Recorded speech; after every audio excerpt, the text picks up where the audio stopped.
teman-teman, Assalamualaikum warahmatullahi wabarakatuh. Kami dari kelompok 2, mata kuliah manajemen inovasi, ingin mempresentasikan materi terkait dengan sumber dan metode inovasi. Nah, pertama, perkenalkan dulu nama saya Rizky Dewi Lestari, NPM 0121. Kemudian ada Anggara Anissa, NPM 0133. Ada Arsita Dwi Amelia, NPM 0136. Erik Pravitra, NPM 0147, Salma Salsabila, NPM 0150, Titania Ayu, NPM 0135, Era Ervina, NPM 0012, dan yang terakhir ada Mafida Zainati, NPM 0023. Nah, di sini kelompok kami ingin membahas tentang apa sih inovasi itu? Jadi, inovasi adalah salah satu pilihan korporasi dalam menghadapi persaingan pasar dan pengelolaan yang berkelanjutan. Dengan kata lain, inovasi adalah modifikasi atau penemuan ide untuk perbaikan secara terus-menerus serta pengembangan untuk memenuhi kebutuhan pelanggan. Kemudian di sini terdapat 4 klasifikasi inovasi, yaitu yang pertama ada inovasi produk. Inovasi produk yang berupa produk, jasa, atau ide yang diterima sebagai sesuatu yang baru. Kemudian inovasi proses. Inovasi proses adalah adaptasi dari lini produksi yang sudah ada, yang merupakan implementasi dari teknologi baru. Umumnya merupakan perwujudan dari kreativitas mengintroduksikan produk baru. Kemudian yang ketiga ada inovasi organisasi. Inovasi organisasi merupakan perubahan-perubahan dalam mengelola, mengkoordinasi, dan juga mengawasi sistem organisasi, administrasi, manajemen, dan kebijakan organisasi. Kemudian yang keempat ada inovasi pasar. Inovasi pasar sendiri merupakan eksploitasi dari wilayah pemasaran dan penetrasi pasar, segmen pasar baru di dalam pasar yang sudah ada sebelumnya. Materi selanjutnya yaitu kenapa sih kita harus berinovasi. Jadi permintaan pasar itu berubah dengan cepat. Dari hidup produk berubah menjadi sangat pendek. Karena itu jika suatu perusahaan berhenti untuk berinovasi dan merasa produknya sudah cukup baik, lalu merasa cukup punya banyak pengalaman menguasai pasar sejak 10 perkembangan kondisi eksternal, sebagaimana pentingnya ide dari internal perusahaan. Jadi, sebuah perusahaan itu harus berinovasi terus supaya dari hidupnya bisa panjang. Kita pernah belajar soal kurva itu di semester yang lalu. Di sana kita belajar bahwa kegiatan dari perusahaan itu naik turun, pendapatan naik turun untuk terus menjaga pendapatan perusahaan agar berlanjut panjang. Kita harus terus berinovasi, menciptakan sesuatu yang baru supaya ke depannya perusahaan dapat menjadi lebih baik. Selanjutnya saya akan melanjutkan dari mana inovasi berasal. Suatu inovasi dapat berasal dari berbagai alasan ataupun latar belakang, berupa adanya kebutuhan proses untuk mendukung proses lain atau produk. Yang ketiga, berasal dari adanya perubahan persepsi. Selanjutnya, penyebab pergeseran tren dari closed innovation menjadi open innovation. 1. Meningkatkan pekerja terlatih atau trained worker yang dapat bekerja berpindah-pindah. Yang kedua, meningkatkan lembaga-lembaga penelitian maupun lembaga pendidikan melalui riset-riset yang applicable. Yang ketiga, mulai berkurangnya pengaruh Amerika Serikat di seluruh dunia. Yang keempat, tumbuh pesatnya modal ventura. Yang kelima, menurunnya pasar oligopoli.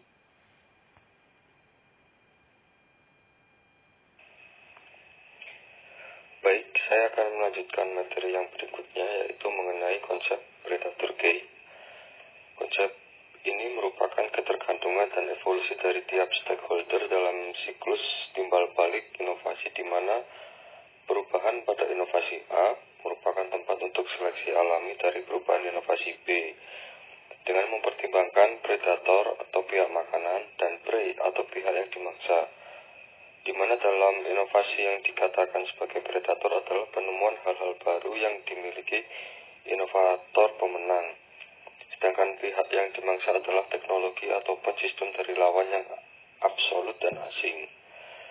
Kemudian ada evolusi inovasi, yaitu terdiri dari ekosistem yang secara bertahap bergerak dalam kumpulan ide acak ke komunitas yang lebih terstruktur, sehingga setiap ekosistem bergerak atau berkembang dalam 4 tahap struktural yang berbeda, yaitu kelahiran, perluasan, kepemimpinan, dan pembaharuan diri. Jika bukan pembaharuan diri berarti kematian. Dengan adanya sebuah evolusi, maka dapat ditetapkan sebuah ekosistem baru dari inovasi yang mengalami perubahan. Untuk materi selanjutnya akan dijelaskan oleh Mbak Salma. Terima kasih. Yang selanjutnya adalah ekosistem inovasi. Ekosistem inovasi adalah sebuah kiprah perusahaan untuk bersaing menjadi yang terbaik dan erat hubungannya dengan kompetensi. Dalam ekonomi inovasi, perusahaan harus melakukan banyak perubahan, baik perubahan internal maupun perubahan eksternal. Di dalam ekosistem inovasi, organisasi dapat menggabungkan kemampuan seputar inovasi baru dengan cara bekerja secara kooperatif dan kompetitif untuk mendukung produk baru, memenuhi kebutuhan pelanggan, dan akhirnya menggabungkan siklus inovasi berikutnya. Yang selanjutnya yaitu need and want push. Need and want push adalah kebutuhan dan keinginan. Kebutuhan dan keinginan itu hal yang sangat alami dan mutlak bagi manusia. Kebutuhan merupakan salah satu aspek psikologis manusia sebagai dasar bagi manusia dalam melakukan sesuatu usaha. Sebagai contoh, dalam memenuhi kebutuhan hidup sehari-hari, seseorang harus berusaha untuk bekerja. Sedangkan keinginan merupakan sesuatu yang diharapkan oleh seseorang di samping memenuhi kebutuhan hidupnya. Contohnya, setelah kita menyatakan mampu untuk memenuhi kebutuhan pokok, yaitu sandang, pangan, dan papan, maka akan muncul kriteria keinginan dari yang kita harapkan, seperti harus memiliki rumah 2 lantai, memiliki kolam renang di rumah, memiliki mobil, memiliki tanaman, dan lain sebagainya. Kebutuhan dan keinginan itu sendiri muncul karena dilatar belakangi oleh adanya motivasi diri. Materi selanjutnya mengenai market pull versus teknologi push. 2 hal yang memicu munculnya penemuan atau inovasi adalah pengetahuan serta keterampilan ilmiah dan teknologi untuk menciptakan suatu produk atau proses baru, serta kemampuan untuk mengenali kebutuhan potensial dari suatu pasar. Teknologi push merupakan sebuah model sederhana yang menunjukkan bahwa proses adanya inovasi dimulai dari sebuah gagasan atau penemuan. Berbeda dengan teknologi push, istilah market pull mengacu pada kebutuhan akan produk baru untuk suatu masalah yang berasal dari pasar. Market pull menunjukkan bahwa inovasi berasal dari kebutuhan masyarakat atau bagian tertentu dari pasar. Yang selanjutnya yaitu metode inovasi. Metode inovasi merupakan cara khusus dalam melakukan inovasi pada tataran yang luas sehingga dapat diterapkan melalui berbagai macam bentuk, sektor, dan dimensi. Metode inovasi bertujuan memperbaiki sistem maupun produk yang sudah ada dengan tujuan menambah nilai dari sistem maupun produk itu sendiri. Metode inovasi ada beberapa macam. Yang pertama yaitu ATM, amati, tiru, modifikasi. Amati merupakan aktivitas pengamatan terhadap suatu bisnis pesaing. Tiru adalah bentuk aksi dari mengamati dengan memanfaatkan kelemahannya sebagai peluang. Hal-hal yang dapat ditiru antara lain prinsip usaha, sistem manajemen, pola kerja, proses produksi, peralatan yang digunakan, strategi pemasaran, standar pelayanan, fighting spirit, dan mentalitas. Kemudian modifikasi adalah memberikan tambahan pada produk lawan yang ditiru supaya berbeda dan lebih menarik. Modifikasi dapat dilakukan dengan berbagai strategi, misalnya saja dengan menambahkan varian rasa atau bentuk produk, meningkatkan kualitas produk, menggunakan bahan baku yang berbeda, modifikasi display outlet atau tempat usaha, sampai memodifikasi sistem usaha yang dikembangkan. Metode yang selanjutnya yaitu scamper. Scamper tidak hanya dapat digunakan untuk mengembangkan produk, proses, dan jasa yang sudah ada yang menjadi yang baru, akan tetapi scamper juga dapat digunakan dalam kehidupan sehari-hari. Metode yang selanjutnya yaitu design thinking.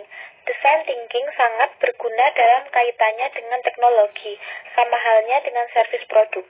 Kehadirannya dapat menciptakan produk dan layanan baru bagi pelanggan, hingga dapat meningkatkan produktivitas dalam operasi internal. Design thinking berguna bagi startup saat membuat model bisnis land canvas. Model bisnis diperlukan untuk menjelaskan bagaimana suatu organisasi memberikan dan menangkap suatu nilai tambah.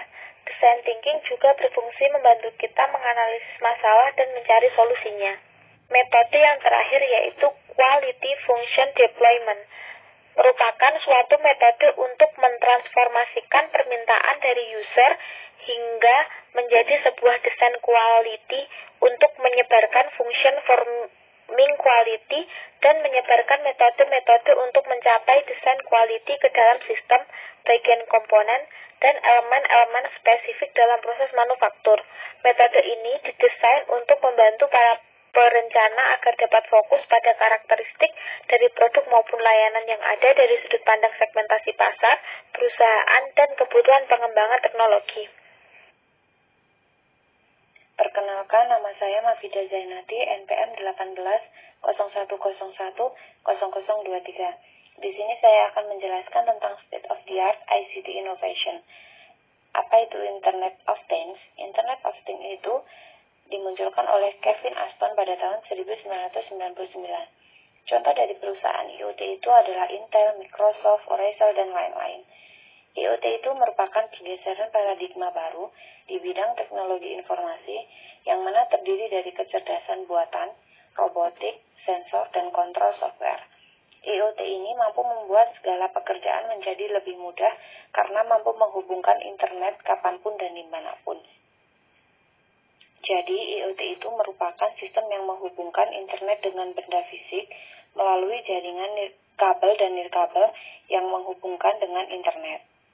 Yang selanjutnya ada cara kerja dari Internet of Things, yaitu dengan memanfaatkan argumentasi paradigma, yang dimana argumentasinya itu menghasilkan sebuah interaksi antara sesama mesin yang terhubung secara otomatis tanpa campur tangan manusia dalam jarak berapapun. Yang selanjutnya ada penerapan dari Internet of Things. Internet of Things itu membuat kehidupan manusia menjadi lebih mudah, aman, dan pintar. Sektor layanan dari IoT itu dibagi menjadi 9. Yang pertama ada bangunan, terdiri dari industri dan industri komersial. Yang kedua ada energi, yang terdiri dari supply atau demand dan minyak atau gas. Yang ketiga ada rumah tangga, yang terdiri dari infrastruktur, keselamatan, dan kenyamanan. Yang keempat ada kesehatan, yang terdiri dari perawatan dan penelitian. Yang kelima ada industri, yang terdiri dari konvensi dan distribusi. Yang keenam ada transportasi, yang terdiri dari kendaraan, non-kendaraan, dan sistem transportasi. Yang ketujuh ada perdagangan, yang terdiri dari toko dan perhotelan. Yang kedelapan ada keamanan, yang terdiri dari layanan darurat, infrastruktur umum, dan peralatan. Yang terakhir ada teknologi dan jaringan, yang terdiri dari jaringan perusahaan dan jaringan pabrik. Selanjutnya itu ada tantangan penerapan IoT yang terdiri dari 5. Yang pertama ada stabilitas. Stabilitas itu di mana IoT memiliki konsep yang lebih besar dibandingkan internet konvensional, sehingga IoT itu memerlukan fungsi dan metode baru untuk mendapatkan operasi stabilitas yang efisien. Yang kedua ada self-organizing, di mana benda-benda yang menggunakan konsep IoT itu harus mampu mengatur dan mengkonfigurasi diri sendiri dengan lingkungan masing-masing. Yang ketiga ada volume data, di mana beberapa skenario aplikasi akan melibatkan pengumpulan jaringan yang berskala besar yang membutuhkan mekanisme operasional yang untuk menyimpan data. Yang keempat, ada interpretasi data, di mana dibutuhkan sensor yang dapat menafsirkan perintah-perintah untuk alat IoT seakurat mungkin. Yang kelima, ada kompleksitas software, di mana infrastruktur IoT itu lebih luas, memerlukan software yang lebih kompleks untuk mengelola benda yang bekerja. Yang selanjutnya ada revolusi industri 4.0. Revolusi industri 4.0 itu merupakan era di mana internet dan teknologi berfungsi sebagai teknologi penghubung untuk mengintegrasikan objek, manusia, mesin yang canggih, lini produk, dan proses yang membentuk value chains yang cerdas, terhubung, dan tangkas. Selanjutnya ada karakteristik dari revolusi industri 4.0. Yang pertama ada vertical networking of smart production system. Yang kedua, ada horizontal integration via a new generation of global chains in network. Yang ketiga ada drop engineering across the entire value chains. Yang terakhir ada acceleration through exponential technology. Sekian presentasi dari kelompok kami, kurang lebihnya mohon maaf.